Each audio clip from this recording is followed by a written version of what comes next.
Chào mừng các bạn đến với kênh giới thiệu đồ chơi của Tokyo VM Media Team. Hôm nay nhóm muốn giới thiệu cho các bạn một sản phẩm liên quan tới một bộ Sentai cách đây 25 năm. Đó là DX Daireno của Gosei Sentai Dairanger. Tuy nhiên, đây là một phiên bản được làm lại và thuộc dòng Super Sentai Artisan. Chúng ta hãy cùng xem phiên bản này có những gì khác biệt so với phiên bản gốc không nhé.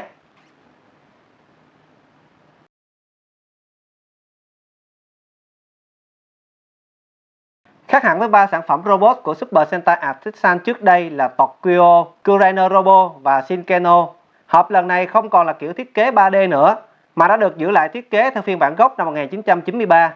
Khi nhìn từ xa, tưởng chừng cả hai hộp khá giống nhau, nhưng nếu chú ý, chúng ta sẽ thấy có một vài chi tiết được thay đổi như sau. Ở bản mới, có dòng chữ Super Sentai Artisan ngay bên dưới biểu tượng của Dairanger. Logo của Toei được in, còn phiên bản gốc, logo được dán rời. Màu sắc nền phía sau của hộp có phần đậm hơn và họa tiết khác biệt khá là nhiều. Ngay phần tên của Daireno bên dưới hộp cũng không còn ghi phiên âm Hiragana nữa. Mặt bên hông cũng có sự thay đổi. Ở bản Super Sentai Artisan là hình ảnh các mẫu phích đứng lên Kirenju với tư thế mới. Còn về mặt sau, ở phiên bản gốc có một ô thông tin sản phẩm. Bản Super Sentai Artisan được thay thế bằng hình ảnh mới hoàn toàn. Đáy hộp của Super Sentai Artisan cũng khác biệt so với bản gốc, đó là có in thông tin về sản phẩm. Khay đựng sản phẩm của bản Super Sentai Artisan được làm bằng giấy, còn bản gốc là được dùng mút. Cách bày trí sản phẩm cũng tương tự nhau, không thay đổi nhiều cho lắm. Màu giấy hướng dẫn lắp ráp của phiên bản Super Sentai Artisan được giữ lại theo màu của phiên bản gốc. Và tất nhiên không có tấm đề can nào đi cùng cả. Chúng ta còn có thêm một tờ giấy thông báo hạn cuối re-order sản phẩm Super Sentai Artisan DX One Tiger. Đầu tiên là Ryuseo, Kirenju do Ryuranger Thiên Hỏa Tinh Crow sử dụng. Ngoại hình không thay đổi là mấy so với phiên bản gốc. Khác biệt mà chúng ta dễ dàng nhìn thấy nhất là những phần dán đề can trước đây đã được khắc nổi và sơn toàn bộ. Những phần này được sơn đen, thể hiện rõ từng đốt của thân rồng. Bên cạnh đó, vây rồng cũng tương tự. Sừng rồng cũng đã được sơn gold. Từng chiếc răng rồng được sơn khá là trau chuốt. Bên trong miệng rồng cũng đã được sơn đen. Chuyển sang dạng chiến binh, do được sơn khá tỉ mỉ trên khắp cơ thể, nên nhìn Ryuseo ở bản Super Sentai Artisan khá là ngầu. Các khớp ráp đã được thay đổi nên khi chuyển dạng khá mượt và chắc. Điểm tân tiến kỳ này là đầu của Ryuseo phiên bản Super Sentai Artisan có thể xoay được 360 độ. Trong khi phiên bản gốc thì hoàn toàn không thể làm được. Nếu chúng ta chú ý, phần đai lưng của bản năm 1993 được dán đề can và có màu đỏ vàng. Còn bản Super Sentai Artisan đã được sửa lại là sơn trắng. Ngoài việc dùng tay không để chiến đấu, Ryuseo còn có vũ khí là cây Kiden Hirukon. Cây côn bản Super Sentai Artisan nay đã được sơn thêm màu gold ở phần đầu gậy. Phần thân cũng được sơn chứ không còn dán đề can như trước. Điểm hay kế tiếp mình muốn nói đến ở phiên bản Super Sentai Artisan, chúng ta có thêm một nắm tay mới để thay vào Ryuseo. Nắm tay này giúp Ryuseo có thể xoay cổ tay để tạo thế tấn công giống hệt trong phim. Ryuseo được thiết kế dựa trên hình tượng Mỹ Hầu Vương Tôn Ngộ Không. Chúng ta có thể nhìn vào chi tiết vòng kim cô trên đầu của Ryuseo. Hoa văn lượn sóng khắp cơ thể chính là những hoa văn trên giáp bào của Tôn Ngộ Không. Chưa kể cây côn sử dụng là cây côn thiết bản hay có tên khác là gậy như ý. Tiếp đến là CCC, Kirenju do CC Ranger Thiên Ảo Tinh Daigo sử dụng. Ngoại hình cũng không thay đổi mấy so với phiên bản gốc. Cũng như Ryuseo, các phần dán đề can trước đây cũng được thay bằng chi tiết chạm khắc và sơn khá tỉ mỉ. Màu sơn gold của bản Super Sentai Artisan sáng và đẹp hơn so với bản gốc khá là nhiều. Ở đây có họa tiết hình chữ S là chữ viết tắt của từ CC. Phần giáp mũ của Daireno gắn phía sau CCC được làm theo phiên bản Legacy Thunder Megazord. Kế nữa là C-Tenma, Kirenju do Tenma Ranger Thiên Trọng Tinh Soji sử dụng. Ở phiên bản gốc, màu của đề can không đồng màu xanh dương với màu nhựa của sản phẩm. Do vậy khi nhìn vào, chúng ta tưởng chừng sản phẩm đã bị bay màu theo thời gian. Còn ở phiên bản Super Sentai Artisan, các phần đó được sơn lại đồng bộ nên nhìn khá là đẹp. Chưa kể được sơn bổ sung các chi tiết màu bạc càng giúp cho Saitama trở nên đẹp hơn hẳn. Phần bờm phía sau cũng đã sơn lại thành một màu xuyên suốt, không bị ngắt quãng như trước đây. Họa tiết trên thân Saitama có hình đôi cánh biểu tượng cho thiên mã và chữ mã của thiên mã. Người sử dụng Sekirin là Kirin Ranger Thiên Thời Tinh Kazu. Tương tự như Super Sentai Artisan Saitama, Sekirin cũng được sơn thêm các chi tiết bạc ở phần thân. Phần cổ không còn là miếng dán đề can màu đen như trước mà nay đã được thay thế bằng màu sơn bạc. Thậm chí còn được sơn ngay phần bên trong cổ của Sekirin. Họa tiết trên thân của Sekirin chính là sừng trên đầu và hoa văn trên thân của một chú kỳ lân. Ngoài ra nếu chú ý ở đây, vừa là biểu tượng của sừng kỳ lân, vừa là chữ Ki trong Kirin. Cả xe Tenma lẫn xe Kirin, phần chi trước đều đã được thay bằng nhựa xanh dương và vàng, chứ không phải là màu đen và dán đề can như ngày xưa. Sau cùng là xe Ho-Oh, Kirenyu do Ho-Oh Ranger Thiên Phong Tinh Rin sử dụng. Xe Ho-Oh gần như không thay đổi là mấy so với phiên bản gốc, chỉ có phần cánh được viền đen lại mà thôi. Các chi tiết rộng ở phía đuôi nay đã được làm liền một khối. Họa tiết trên thân là chữ Ho của Ho-Oh. Ngoài ra chúng ta còn được tặng kèm 5 viên Thiên Bảo Lai Lai Ngọc khi mua Super Sentai Artisan DX Dai-Reno. Ở trong phim, khi trận chiến giữa gia tộc Goma và Dai kết thúc, những viên ngọc này đã được giấu dưới thần điện thành đao. 5 viên ngọc này chứa đựng sức mạnh của 5 Kidenyu, tương ứng với từng thành viên Dai Ranger. Ban đầu, Thiên Bảo Lai Lai Ngọc chỉ đơn thuần để triệu hồi Kidenyu. Sau này, khi sư tổ Yu Fan tạo ra Super Ki Power Bazooka, đã sử dụng những viên bảo ngọc để làm nguồn sức mạnh cho khẩu pháo này. Cả 5 viên ngọc được làm rất tinh xảo, được làm bằng nhựa, nhưng nhìn mặt mắt thường rất dễ lầm tưởng được làm bằng thủy tinh. Khi dùng ánh sáng nhẹ hắt vào, các viên ngọc trở nên sáng bóng, trông rất đẹp. Tiếng va chạm nghe rất là chất. Các viên ngọc có giá trị sưu tầm rất cao, do vậy chúng ta phải bảo quản thật cẩn thận, tránh làm rơi rớt, va đập quá mạnh, và nên dùng một khăn mềm khô để lau chùi khi ngọc bị dính dấu vân tay. Chúng ta có 10 minifig của các chiến binh Dai Ranger. Tuy nhiên ở phiên bản Super Sentai Artisan có 2 dạng. Một dạng được làm theo phiên bản gốc. Nếu chú ý kỹ, các fig của phiên bản mới nhỏ hơn một chút so với phiên bản gốc. Phần màu sắc khác biệt khá là nhiều.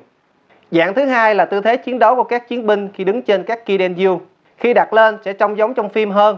Chỉ có điều những fig này rất mỏng nên khi đặt lên chúng ta phải cẩn thận. Do được tạo tư thế mới nên độ chi tiết thể hiện trên những mẫu fig này không được sắc nét như phiên bản gốc. Phần đế đặt các Kidenyu có điểm khác biệt so với bản gốc là có một cái lỗ tròn, trong khi ở phiên bản Super Sentai Artisan được làm liền khối. Vị trí khắc tên của Toei, Dai Ranger cũng như năm sản xuất ở phiên bản Super Sentai Artisan được giữ lại gần giống với phiên bản gốc. Cách ráp Tenku Kiden không thay đổi quá nhiều, cũng chỉ là đặt các Kidenyu lên mà thôi.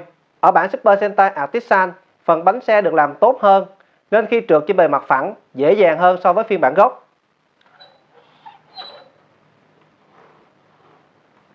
Nếu nói Ryuseo mang thiết kế từ Mỹ Hầu Vương Tôn Ngộ Không, thì Tenku Kiden được thiết kế theo hình tượng cân đẩu vân, một món bảo bối giúp đại thánh đi mây về gió. Trước mặt chúng ta là hợp thể Dai-Reno ở cả hai bản. Có thể thấy rằng bản Super Sentai Artisan được sơn lại toàn bộ, do vậy sản phẩm trông có chiều sâu hơn so với phiên bản gốc. Nếu nói đây được làm lại từ phiên bản gốc, vậy sự thay đổi của phiên bản này nằm ở đâu? Chúng ta hãy cùng đi vào các chi tiết nhé. Đầu tiên là nắm tay. Ở Super Sentai Artisan DX Dai-Reno đã được làm nhỏ gọn hơn, không còn là lỗ tròn to đùng như ngày xưa nữa. Phần giáp tay này cũng được sơn thêm màu vàng gold. Cách đeo Daioken cũng đã được chỉnh sửa. Ở phiên bản này, phần cong của lưỡi kiếm được hướng xuống dưới, bởi Dai-Reno được thiết kế theo phong cách các chiến binh thời xưa. Họ mang trên mình một bộ giáp rất cứng và nặng nề, nên tay không thể giơ lên cao. Rất khó có thể tuốt kiếm nếu phần cong của lưỡi kiếm hướng lên trên. Daioken ngoài việc được sơn tỉ mỉ ở phần cán và phần vỏ, phần bảo hộ cũng được làm dày hơn một tí so với phiên bản gốc. Bên cạnh đó còn có một bát để nhô ra để khi tra vào bao kiếm, giúp kiếm dính chặt hơn, không dễ tuốt ra như phiên bản gốc. Nhưng cũng chính vì thế dễ gây bong tróc nếu thao tác quá mạnh. Do phần đầu của Ryuseo xoay được, nên khi đội mũ lên, đầu của Dai-Reno cũng có thể xoay qua, xoay lại. Chỉ có điều, phần mũ rất dễ rơi ra. Nếu chú ý kỹ hơn, chúng ta có thể thấy phần mặt nạ của phiên bản Super Sentai Artisan được bo sát lại. Phần sơn màu đỏ cũng nhiều hơn so với miếng dán đề can của phiên bản gốc. Điều này làm tăng độ ngầu của Dai-Reno lên khá nhiều.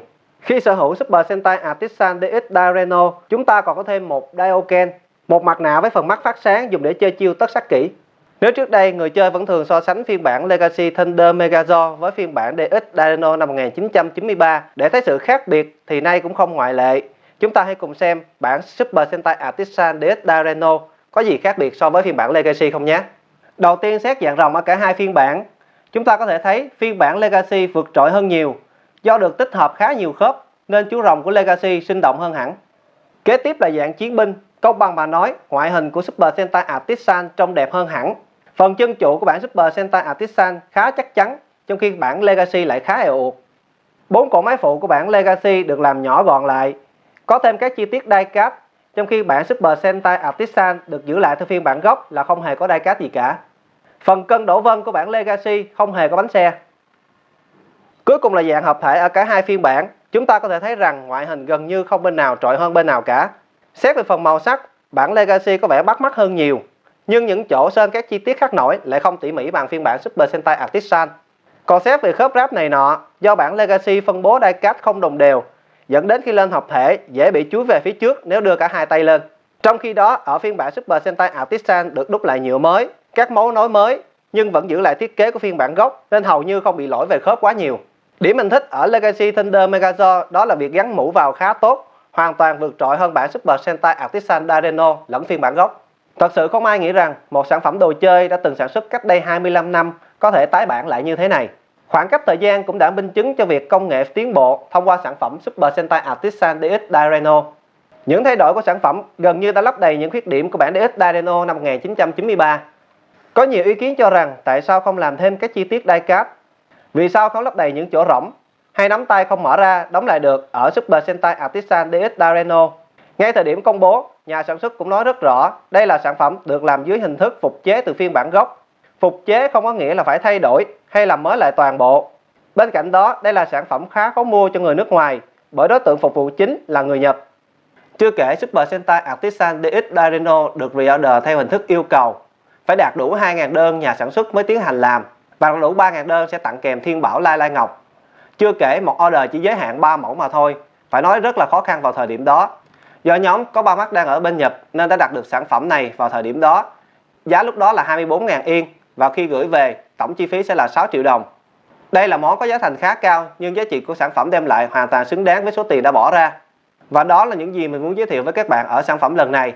Hãy cùng chờ đón sản phẩm phục chế thứ hai của Gosei Sentai Dairanger, đó là Super Sentai Artisan DX One Tiger của Kiba Ranger. Cảm ơn các bạn đã quan tâm theo dõi. Xin chào và hẹn gặp lại các bạn trong các clip tiếp theo của nhóm.